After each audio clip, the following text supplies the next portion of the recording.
বিজয় অর্জন করা সহজ, কিন্তু বিজয়ের সুফল ঘরে তোলা এটা কিন্তু নিশ্চিতভাবেই কঠিন।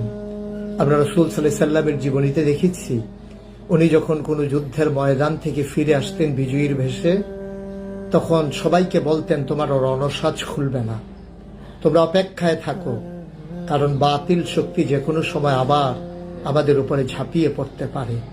সুতরাং আজকে যারা আমরা নিশ্চিত বিজয় পেয়ে গেলাম, আমরা কিন্তু রণসাজ আমাদের খুলব না, আমরা কিন্তু রণাঙ্গন ছেড়ে পালাবো না, যেটা ইতিমধ্যে আমাদের ছেলেরা শুরু করে দিয়েছে। রণাঙ্গন ওরা ছেড়ে দেয়নি, পিচ ডালা পথ তাদের আপন নিবাস হিসেবেই তারা যেন গড়ে তুলে নিয়েছে। সুতরাং আমি মনে করি যে এই পর্যায়ে আমাদের কিছু করণীয় আছে। করণীয়গুলো যদি আমি এভাবে চিহ্নিত করতে চাই, আল্লাহ রাব্বুল আলামিন আমাদেরকে বিজয়ের পরে কি করণীয় দিয়েছেন।